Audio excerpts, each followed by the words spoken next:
እንግሊዝ እንግዲህ በዚህ ቶርናመንት ላይ ጫና ከነበረባቸው ብሔራዊ ቡድኖች መካከል አንደኛው ናት። ነገር ግን ይሄን ሁሉ ጫና ተቋቁማ እዚህ ድረስ ደርሳለች። ሰብን ፋይናልም ማለፍ ችላለች። ኖርዌይ ከእንግሊዝ ባደረጉበት ጨዋታ ላይ ማለት ነው። ኖርዌይ በ36ኛው ደቂቃ ላይ ግብ ማስቆጠር ችለው ነበሩ።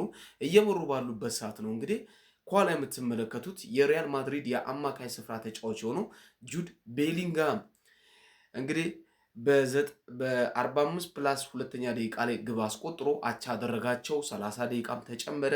በዛ ላይም እንግዲህ ግብ ማስቆጠር የቻለ ጀግና ተጫዋቾች ሆኗል ማለት ነው።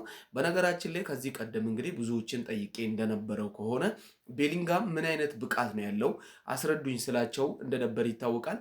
ነገር ግን አንድም ሰው እንኳን ስለ ቤሊንጋም ብቃት ሊያስረዳኝ አልሞከረም።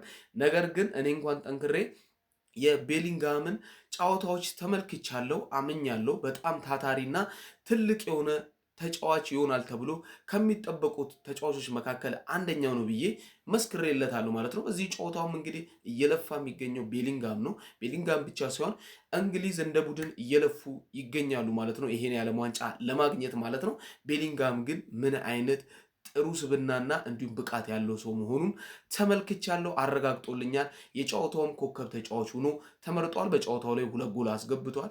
አጥቂ ነው፣ ሚድፊልደር ነው። በእነዚህ ሁለቱ መካከል ላይ ሆኖ ከነ ኬን እኩል ግብ ማስቆጠር ችሏል። እንግዲህ ሊዮኔል ሜሲ፣ ኪሊያን ምባፔ ቀጥሎ ግብ አስቆጣሪው እንግዲህ 6 ጎል በመያዝ እንግዲህ ጁድ ይገኝበታል ማለት ነው። የኖርዌይ ብሔራዊ ቡድን የዚህ የዓለም ዋንጫ ድምቀት እንደነበሩ ተመልክተናል። በደጋፊም በጨዋታም እንግዲህ ባሉት ቶርናመንቶች ላይ እንግዲህ የኖርዌይ ብሔራዊ ቡድን ድንቅ ፐርፎርማንሱን ሲያስመለክተን ተመልክተናል ማለት ነው። እንግዲህ በዚህ ጨዋታ ላይም እንግዲህ ተሸንፎ ሊወርቁ ችለዋሉ። ኖርዌዮች ግን ማዘን እንደሌለባቸው ይታወቃል። እስከዚህ ድረስ መድረሳቸው ራሱ በጣም ጥሩ ፐርፎርማንስን እና ጥሩ እንግዲህ የጨዋታው ድምቀት የሆኑ ናቸው ማለት ነው። የእንግሊዝ ብሔራዊ ቡድን እንግዲህ ከስዊዘርላንድ እና እንዲሁም ከአርጀንቲና አሸናፊ ጋር የሚገናኝ ይሆናል። ሀሳባችሁን ኮመንት ሴክሽን ላይ አስፍሩ።